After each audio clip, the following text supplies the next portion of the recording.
Zrumbesh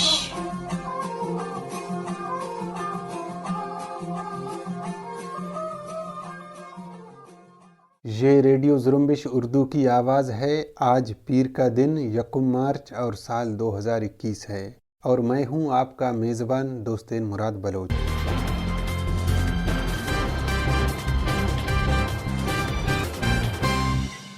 radio Zrumbesh کے آج کی نیوز بلیٹن میں بلوچستان سمیت علاقائی اور عالمی خبریں شامل ہیں۔ آئیے بلوچستان سے متعلق خبریں سنتے ہیں۔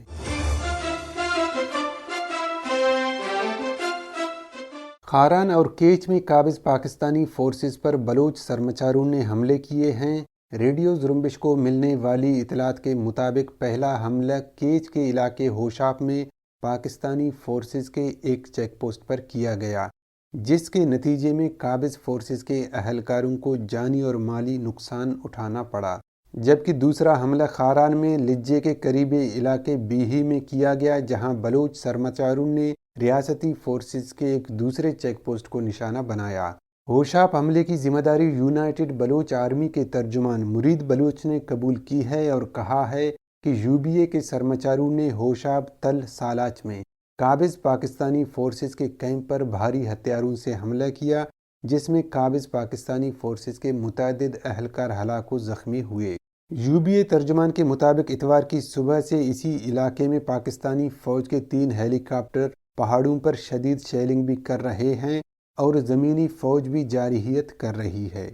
UBA ترجمان نے مزید کہا ہے کہ گزشتہ دنوں بولان میں بلوچ سرمچاروں نے ٹرین پر حملے کی منصوبہ بندی کی، لیکن کچھ ٹیکنیکل وجوہات کی بنا پر یہ حملہ نہیں ہو سکا۔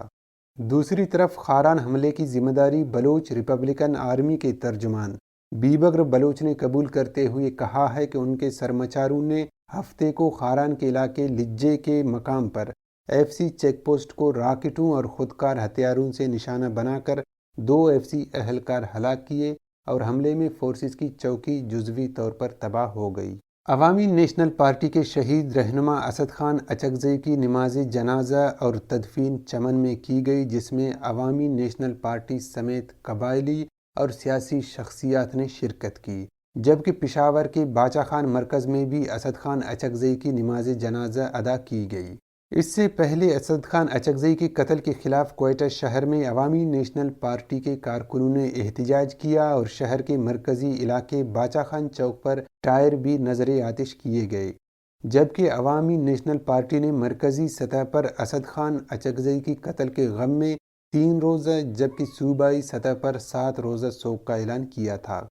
ANP کی کال پر بلوچستان کے مرکزی شہر کوئٹہ میں اسد خان اچکزئی کے اغوا اور قتل کے خلاف شٹر ڈاؤن ہڑتال کی گئی۔ کوئٹہ کے علاوہ چمن، پشین، یوب، لورالائی، زیارت، موسیٰ خیل، قلعہ سیف اللہ، ہرنائی، دکی، سنجاوی اور قلعہ عبداللہ میں بھی کاروباری مراکز بند رہے اور یوم سیاہ منایا گیا۔ اسد خان اچکزئی کی غائبانہ نماز جنازہ باچا خان مرکز پشاور میں بھی ادا کر دی گئی۔ نماز جنازے میں پارٹی کے سینئر رہنما حاجی غلام احمد بلور، مرکزی نائب صدر حسین شاہ یوسف زئی، مرکزی سیکریٹری مالیات حاجی ہدایت اللہ اور صوبائی جنرل سیکریٹری سردار حسین بابک سمیت دیگر قائدین اور کثیر تعداد میں پارٹی کارکنان نے شرکت کی۔ غائبانہ نماز جنازہ کی ادائیگی کے بعد اجتماعی دعا کی گئی۔ اس موقع پر پارٹی کے بزرگ رہنما اور سابق وفاقی وزیر حاجی غلام احمد بلور نے کارکنوں سے خطاب کرتے ہوئے کہا کہ پاکستان میں پختونوں سے دیگر حقوق کے ساتھ جینے کا حق بھی چھینا جا رہا ہے۔ پچھلے 40 سالوں سے پختون قوم کی نسل کشی جاری ہے۔ پختونوں کو کبھی ایک نام سے تو کبھی دوسرے نام سے مارا جا رہا ہے۔ انہوں نے کہا کہ پختون قوم کو دہشت گردی کی ایک ایسی جنگ میں دھکیل دیا گیا ہے جس میں مرنے والے اور بدنام ہونے والے دونوں پختون ہیں، اور دہشت گردی کے خلاف جنگ میں عوامی نیشنل پارٹی نے سینکڑوں کارکنوں کی قربانیاں دی ہیں۔ مزید اس سلسلے کو روکنا ہوگا۔ بلوچستان کے مختلف علاقوں میں قابض پاکستانی فوج کی نقل و حرکت میں اضافہ ہوا ہے۔ ریڈیو زرمبش کو ملنے والی اطلاعات کے مطابق وادی مشکے سے منسلک پہاڑی علاقوں سمیت آواران اور پنجگور کے سرحدی علاقوں میں پاکستانی زمینی فوج بھاری تعداد میں نقل و حمل کر رہی ہے۔ جن کے ساتھ گنشپ ہیلی کاپٹر بھی ہیں جو مسلسل گشت کر رہے ہیں۔ آواران سے موصول ہونے والی اطلاعات کے مطابق وادی مشکے کے علاقے تنگکور گجر راغے سے بڑی تعداد میں قابض ریاست پاکستان کی زمینی فوج پہاڑی سلسلوں میں پیش قدمی کر رہی ہے۔ اسی طرح پنجگور میں بھی ہفتے کے روز 3 گنشپ ہیلی کاپٹروں نے دن بھر گچ اور آواران کے پہاڑی سلسلوں پر پروازیں کی ہیں۔ بلوچ یکجہتی کمیٹی کراچی نے ایران بارڈر پر بلوچ مزدوروں پر فائرنگ کے واقعے کی شدید الفاظ میں مذمت کرتے ہوئے کہا ہے کہ بلوچ اپنے روزگار کے لیے تیل کے کاروبار سے منسلک ہیں اور اسی کاروبار سے اپنے بچوں کو پالتے ہیں۔ بلوچ یکجہتی کمیٹی کے ترجمان کا کہنا تھا کہ ایسے نہتے مزدوروں پر فائرنگ کھلی جارحیت اور بلوچ نسل کشی کا تسلسل ہے۔ انہوں نے کہا کہ وہ اپنے بھائیوں کے ساتھ ہیں اور ان کو انصاف فراہم کرنے کی جدوجہد میں ان کا بھرپور ساتھ دیں گے، اور اس سلسلے میں بلوچ متحدہ محاذ کی جانب سے 3 مارچ کو کراچی میں منعقد ہونے والے پرامن احتجاج میں بھرپور شرکت کریں گے۔ بلوچ اسٹوڈنٹس ایکشن کمیٹی کے مرکزی ترجمان نے کہا ہے کہ ان کی تنظیم کا دوسرا مرکزی کونسل سیشن بنام سابق وائس چیئرمین فیروز بلوچ اور بیاد شہید پروفیسر عبدالرزاق بلوچ اور سنگت الیاس بلوچ 26، 27، 28 مارچ کو کراچی میں منعقد کیا جائے گا۔ انہوں نے کہا کہ بلوچ اسٹوڈنٹس ایکشن کمیٹی ایک منظم طلبہ تنظیم ہے جس کی بنیادیں ایک محکم نظریے اور آئین میں پیوست ہیں۔ تنظیم نے اپنے قیام سے لے کر آج تک تمام جمہوری اقدار کی پیروی کرتے ہوئے ہمیشہ ہی تنظیمی ساخت میں آئین کو برتر جانا ہے۔ بساک ترجمان نے مزید کہا کہ کونسل سیشن کے اختتام پر محفل موسیقی بھی منعقد کی جائے گی۔ خضدار سے جھلمکسی جانے والی مسافر وین کے محمد عالم نامی ڈرائیور کو نامعلوم افراد نے اغوا کر لیا ہے۔ اطلاعات کے مطابق مسلح افراد نے ویگن کو روک کر ڈرائیور کو بزور طاقت اغوا کیا۔ ڈرائیور کا تعلق زہری سے بتایا جا رہا ہے۔ 2021 میں بلوچستان کے شاہراہوں پر خونی حادثات کا سلسلہ جاری ہے۔ Baloch youth and civil society کی جانب سے جاری کردہ روڈ حادثات کی تفصیلات کے مطابق بلوچستان میں جنوری کے مہینے میں 955 حادثات رونما ہوئے، جن میں 1446 افراد زخمی ہوئے اور 106 اموات ہوئے۔ جاری اعداد و شمار کے مطابق حادثات پورے بلوچستان میں پیش آئے۔ Balochistan youth and civil society کے پیش کردہ رپورٹ میں تمام علاقوں میں پیش آنے والے حادثات کی تفصیل درج ہے۔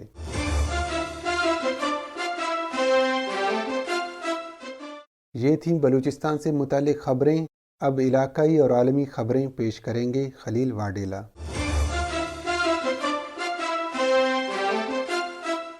کراچی میں زیر حراست پشتون تحفظ موومنٹ کے رہنما اور رکن قومی اسمبلی پاکستان علی وزیر کی درخواست ضمانت پر سماعت آئندہ جمعے تک موخر کر دی گئی ہے۔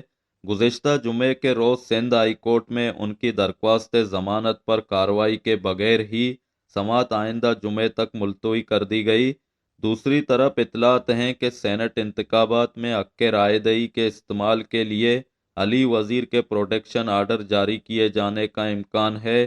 یہ پروٹیکشن آرڈر 2 اور 3 مارچ کے لیے جاری کیے جائیں گے۔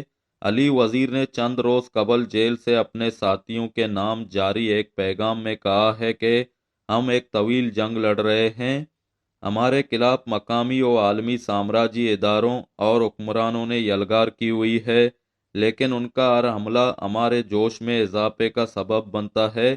ان کا کہنا تھا کہ ہم نے ایک لمبا سفر طے کر لیا ہے، منزل اب زیادہ دور نہیں، ایسے وقت میں ہم پیچھے مڑ کر دیکھنے کے متحمل نہیں ہو سکتے۔ برطانیہ کے براڈ شیٹ کمپنی اور پاکستان کے قومی احتساب بیورو نیب کے مابین تنازع کے باعث لندن کے ایک پاکستانی بینک میں حکومت پاکستان کے اکاؤنٹس پھر منجمد کر دیے گئے ہیں۔ برطانوی میڈیا کے مطابق براڈ شیٹ کے درخواست پر لندن ہائی کورٹ نے پاکستانی اثاثے منجمد کرنے کا نیا حکم نامہ جاری کر دیا۔ حکم نامے کے مطابق معاملہ حل ہونے تک بینک متعلقہ اکاؤنٹ سے رقم ٹرانسفر یا ادائیگی نہیں کر سکتا۔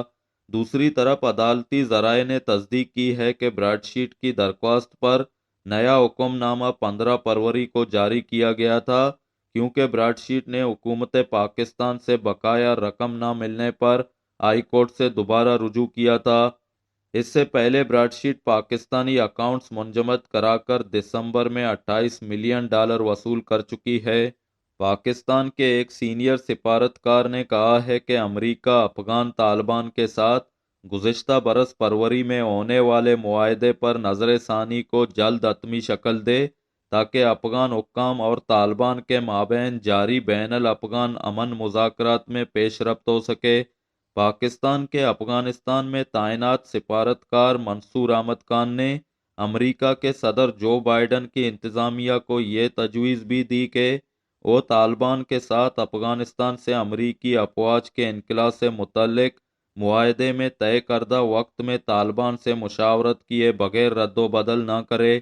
یمن میں آئینی حکومت کے حامی عرب اتحاد کی افواج کے سرکاری ترجمان جنرل ترکی المالکی نے اتوار کی صبح بتایا ہے کہ سعودی عرب کے فضائی دفاعی نظام نے اوسی ملیشیا کی جانب سے ریاض شہر کے سمت داغے گئے ایک بیلسٹک میزائل کو تباہ کر دیا۔ علاوہ ازیں مملکت کی سمت بھیجے گئے 6 بارودی ڈرون طیاروں کا راستہ بھی روک دیا گیا ہے۔ انہوں نے کہا کہ اوسیوں کی اس کارروائی کا مقصد جنوبی علاقے اور اسی طرح جازان اور قمیص مشیط میں شہریوں کو منظم اور دانستانہ طور پر نشانہ بنانا ہے۔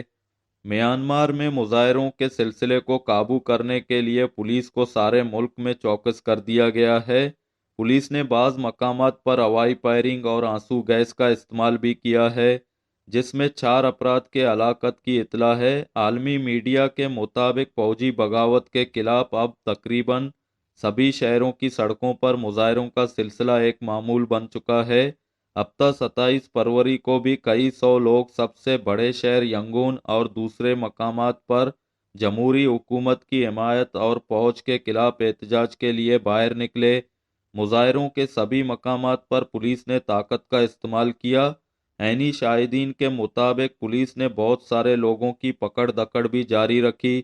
شام میں انسانی حقوق کے نگراں گروپ المرصد نے کہا ہے کہ اتوار کے روز روسی فوج کا ایک ہیلی کاپٹر الاسکا صوبے کے شمال میں گر کر تباہ ہو گیا۔ یہ علاقہ ترکی کی فوج اور اس کے امنوا گروہوں کے زیر اثر ہے۔ المرصد کے مطابق روسی ہیلی کاپٹر الاسکا کے شمال میں واقع 2 دیہات قاسمیہ اور ریانیہ کے درمیان گرا۔ شامی حکومت کے زیر انتظام میڈیا کے مطابق حادثے میں فوجی ہیلی کاپٹر کے حملے میں شامل ایک اہلکار ہلاک اور ایک زخمی ہو گیا۔ امریکہ کی فیڈرل ڈرگ اتھارٹی نے Johnson and Johnson corona vaccine کے فوری استعمال کی اجازت دے دی ہے۔ White house corona response team کے مطابق کورونا وائرس کی ویکسین جانسن اینڈ جانسن محفوظ اور مؤثر ہے اور ویکسین کی ایک ڈوز کافی ہے۔ کورونا رسپانس ٹیم کا کہنا ہے کہ اس ویکسین کی اسٹوریج کے لیے خاص اقدامات کی ضرورت نہیں ہے۔ یہ ویکسین 18 سال سے زائد عمر کے افراد کے لیے ہے۔